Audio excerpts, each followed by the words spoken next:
Hi everyone, my name is Mark, and today we're going to take a look at another horrible case with you.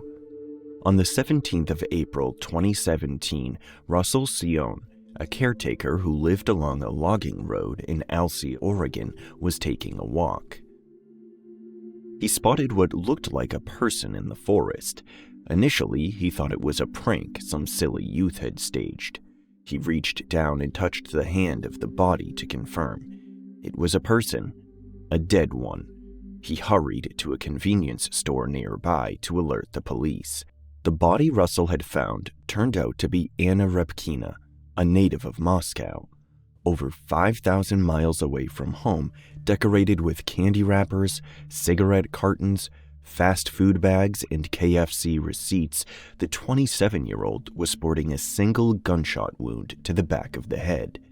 The police wondered how this young Russian woman ended up dead and discarded in the United States. The circumstances surrounding the death of 27-year-old Anna was quite saddening. The young woman had boldly followed her heart. She had chased after what she wanted, but she ended up losing her life.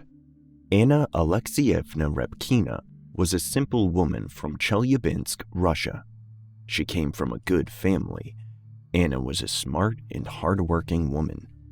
She loved traveling. She loved rock music. She loved cats, and she had a few of her own. She loved making memories and taking pictures of them. Anna loved love, and she wanted to be loved. She wanted to get married, have kids, and build a home. When asked, people could not seem to forget Anna's sense of humor. Anna was a delight to be around. In 2016, Anna got dumped, and her fragile heart was broken. Her high school sweetheart, whom she had dated for 7 years, broke up with her. Affectionate Anna, being affectionate Anna, wasn't going to wallow around and give up on her dreams. She was going to find her Prince Charming, and she was going to live happily ever after. Online dating was all the rage, so she signed up for some sites. Anna soon matched with someone on a Russian dating site, and he was everything she had hoped for. Anna's prince was William Hargrove, a 26-year-old Oregonian who worked as a bouncer and a mechanic. He loved everything Russian. Most of all, he loved Anna too. William was kind to Anna. He complimented her often. He was far away, but he did his best to be present when she needed him. William's friends had described him as a funny, charismatic, passionate, and likable jokester. He was a goal-getter, and he encouraged everyone around him to chase after what they believed. His former roommate said William had a way with words and could easily get himself in or out of anything. They talked every day, and their relationship got quite serious in the few months they had connected online. They seemed like the missing half of each other. They had so much in common. They loved the same type of music. They loved attending live shows. They had a similar sense of humor. They were the perfect fit. According to friends who knew them together, Anna and William were complementary. William was the sweetest. He would constantly send her flowers even though they were continents apart. Soon, they began talking about meeting in person. The chemistry was present via cell phones, but they wanted to confirm it in person. So, in December 2016, Anna and William decided to take their months-old relationship a step further. Anna booked a flight to Oregon. Anna had booked the wrong flight on her first try. She had gotten a ticket for Portland, Maine, but was supposed to book a flight for Portland, Oregon. Anna had already flew to Maine before the mix-up was realized, but the woman wanted to spend the Christmas holidays with her boyfriend, and she did. She fixed her flight issues and landed in Oregon in time.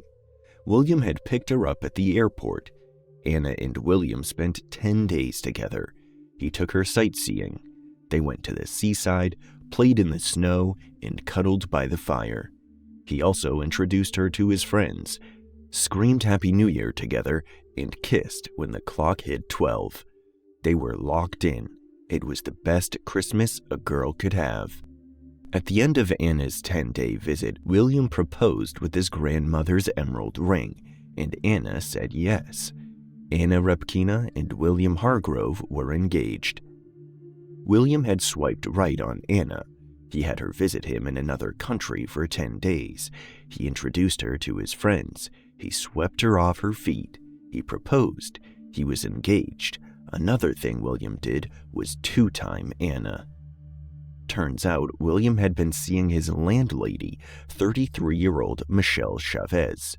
William rented a spare room in Michelle's home and apparently owned a lot in her heart. Michelle was married with 2 kids, but that didn't stop their love boat from sailing. In fact, the boat has been at sea for over a year. When Anna came to visit, she had met her competition under the guise of her boyfriend-turned-fiance's landlady. Michelle had been understanding that her boyfriend had brought his girlfriend to her home. Maybe because she thought William wasn't ever leaving her. Maybe because she thought Anna was as unimportant as her own husband. Whatever the reason, she didn't blow their cover.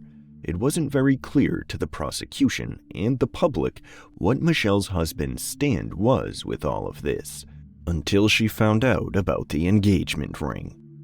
Anna flew back to Russia, a happy camper. The newly engaged woman posted a picture of her ringed finger on Facebook. The algorithm did its thing and brought the post to Michelle's homepage. Michelle wasn't just angry that her boyfriend was engaged to another woman. Michelle had plans to leave her husband for William. She promised to. To solidify that promise, she took off her wedding ring and handed it to William. Her wedding ring was awfully similar to Anna's engagement ring. In fact, it was the same ring. William had recycled her wedding ring. Michelle expressed her anger to her boyfriend, and he assured and reassured her. Anna was nothing to him, and he was going to break the engagement. On the 1st of March 2017, Anna returned to Oregon with her wedding dress in a suitcase. She had dropped her resignation letter at work and was ready to be with her fiancé, William, forever. Michelle didn't like this. Anna's mother, Yelena, had later expressed her worry about her daughter moving to the other side of the globe. She was unsure about William, a man her daughter barely knew. Yelena thought Anna was rushing things, but Anna said she was in love. Why should she wait? Yelena let her go. Michelle, after realizing Anna's visit was not a visit, grew increasingly infuriated. She asked William to find another place to stay, as the engaged couple cannot remain under her roof. William obliged. He moved out of Michelle's home and rented an apartment for him and Anna. But he never stopped seeing Michelle. He would sneak out of his new home to go see her.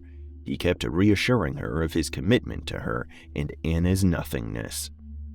Michelle was concerned about how serious Anna and William were getting, so she took matters into her own hands.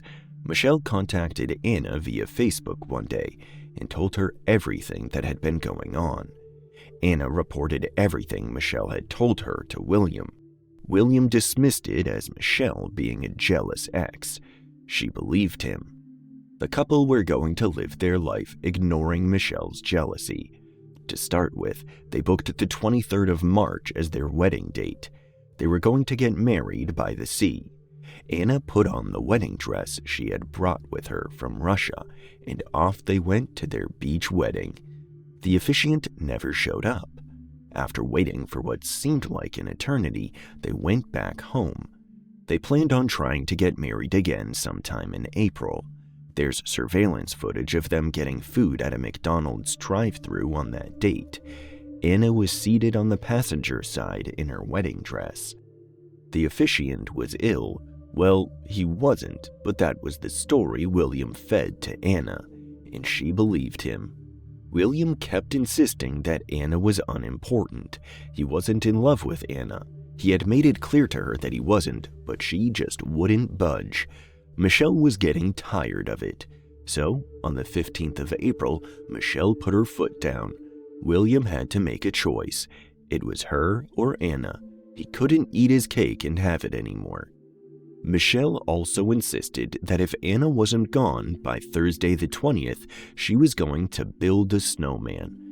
To build a snowman referred to killing a person and hiding the body in a snowman, a place that is always cold and snow never melts, so the body is never found.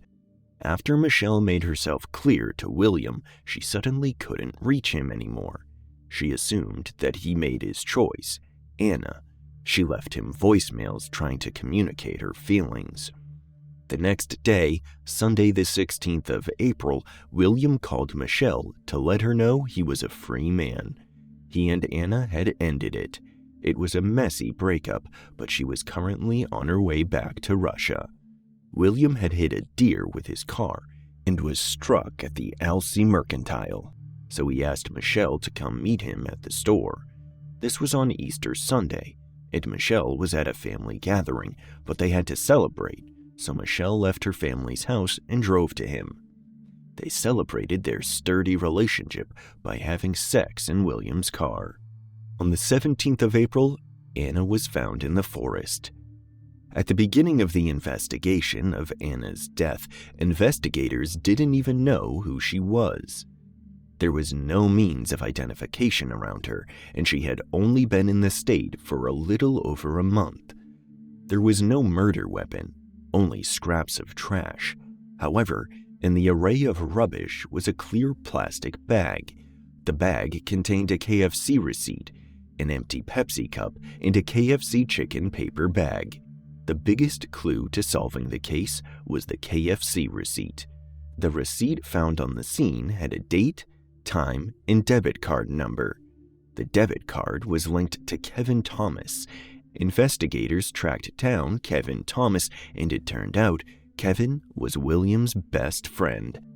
Upon questioning Kevin, he described his close relationship with William and how he was getting to know Anna.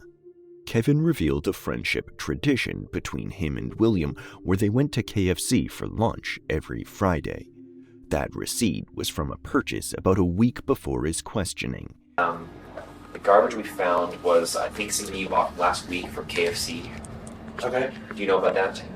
Yeah, me and my brother go to KFC. Go to KFC? On Fridays. What's your brother's name, Kevin? Will Hargrove. Kevin had paid with his credit card, and William had paid in cash. Kevin had been the one to blow the whistle on what he called William's complicated relationship situation. The investigation of Anna's death was the only reason William's double timing had ever come to light. Kevin had also mentioned in his interview that William had borrowed his shotgun. The police asked to see the weapon, but according to Kevin, William had not returned it. When further questioned, Kevin further stated that William had said he wanted to borrow the shotgun, go up to the woods, and blow off some steam, in that order. After getting Kevin's statement, the police had both their eyes on William and Michelle. From the day Anna died, Will had begun to act out of character and not to mention suspicious. Mr. William Hargrove took money out of his late fiance's bank account. The bereaved had paid off his close-to-cancellation cash insurance. He was also caught on surveillance cameras in stores where he had gone in to buy cigars and Star Wars Legos. He had even told his best friend Kevin that he was spending money he shouldn't to make himself feel better. He added a little more weight to the strange scale. William started researching time travel. He was texting strangers on social media platforms like WhatsApp on how to time travel. He had even offered his soul in exchange for the opportunity to go back in time. When further questioned by these time travel gurus, William said he wanted to return to April 16th. He said his best friend had made a mistake and he wanted to go back to block the situation. And on the 16th, William was caught crying in the arms of a store employee. He has told the employee that his girlfriend has just left him. William had moved back to Michelle's home. He got picked up by the police and was questioned. To begin with, they had asked William about his whereabouts on the 16th of April. William claimed to have been out on a drive with Michelle. However, when asked about his relationship with Anna, William claimed not to have any relationship with her. He told the police that he met her downtown in Corvallis while on a walk. According to William, he and Anna had gone on 2 dates, but he had made it clear to her that it wasn't going to work out between them. That ended their romantic relationship. The last time William saw Anna was in the middle of March. He had also mentioned that Anna, out of delusion, had posted their engagement on Facebook. This got him in a lot of trouble with his true lover, Michelle. Afterwards, they asked him about the trash found next to his late fiancée, or the lady he had gone out on 2 dates with.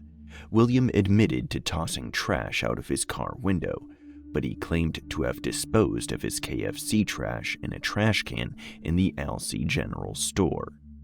The distance between the Alsea General Store and the logging road was about 40 miles. The investigators were not buying his story. Lieutenant Chris Duffett, one of the investigators in the room trying to apply pressure, immediately told William that his trash had been found in another location next to a murder victim. William initially acted surprised and heartbroken by this revelation. He couldn't believe he was being questioned about murder. The next minute, he requested a lawyer. William Hargrove was arrested for the murder of his fiancée, Anna Repkina, on the 19th of April, 2 days after her body was found. After William's arrest, Michelle was also picked up for questioning. When asked about her whereabouts on the 16th of April, Michelle, as rehearsed, said she and William had spent the day together. William had picked her up at her mother's house and they had gone on a drive or something. After some time passed, she changed her story. She admitted that she had previously lied. Her new story was that she and William were supposed to be together. He was supposed to call her, then come pick her up, but he never called nor showed up. Later on in her questioning, the police revealed that her boyfriend of 1.5 years was presently in their custody for murder. Michelle's response was okay. The skeptical investigator pointed this oddness out and her emotions found their way out. She whimpered and blamed her former reaction on numbness from shock. William Hargrove was being indicted for murder, identity theft, and 2 counts of theft in June 2018, and the trial began in October 2019. The prosecution wanted the entire book thrown at William for every charge, but the defense wanted the book flipped. They maintained that William was innocent, and Melissa, the burnt lover, was the real culprit. The prosecution's argument was strong and backed with evidence, and points at his motive and guilt. William had a second lover on his neck asking him to choose. There was proof of William and Anna driving that Alston together. William's cell phone pinged at 4:30 p.m. along the logging road on the day Anna was killed. The shotgun Anna had been executed with was found in his car, and his fingerprints were the only ones on the weapon. William, who claimed not to have anything to do with Anna, was going shopping with her money. He was paying off his car insurance with her card. He had even been caught at an ATM making withdrawals with Anna's card. William had driven up to the forest with Anna. He had gotten her out of the car, shot her with his shotgun in execution style. He did this because he was making a choice between Anna and Michelle. This was the prosecution's stance. The defense, however, maintained their client's innocence. Melissa had done it. Melissa had threatened to build a snowman with Anna. Melissa's cell phone had been caught along the logging road a few weeks before Anna was killed. She had to have gone to scout the environment. Also, upon searching Melissa's house, Anna's cell phone was found with her. Melissa was not charged with any crimes, and she took to the witness stand as a witness for the prosecution. Melissa testified about how she had met William. as well as the dynamics of their relationship. She worked as a late-night cab driver, and her husband was an instructor in the Oregon State University. Their marriage was loveless. One night, she met William at the bar where he worked. He had sparked her interest. With her husband's permission, she began a relationship with William, and they only knitted closer as time went by. They grew so close that he rented a room in her house just to be even closer. William and Melissa's relationship, like her marriage, was open. So when Anna first came into the picture, she couldn't be bothered. However, by her second visit, which looked like it was going to be permanent, Melissa couldn't take it, especially with seeing her own wedding ring on Anna's finger.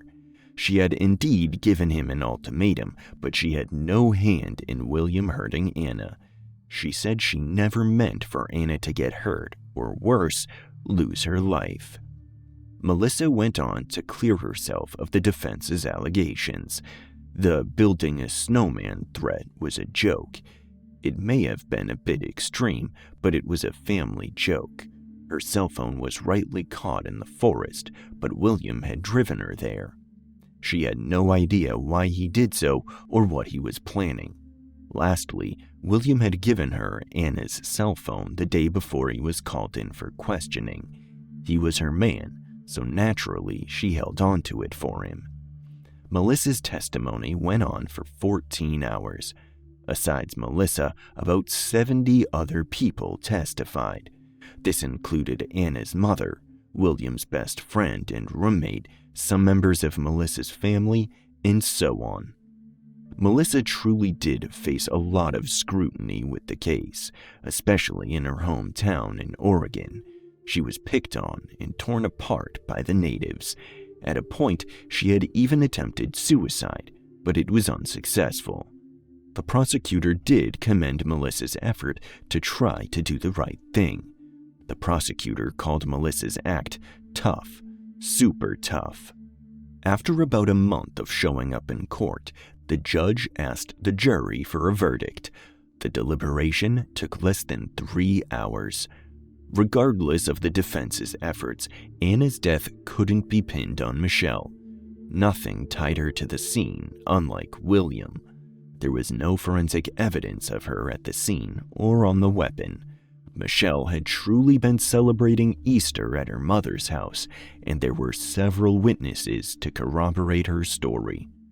William maintained his not guilty plea, but in light of strong impenetrable evidence, William Hargrove was found guilty of every charge and was sentenced to life in prison with the possibility of parole in 25 years.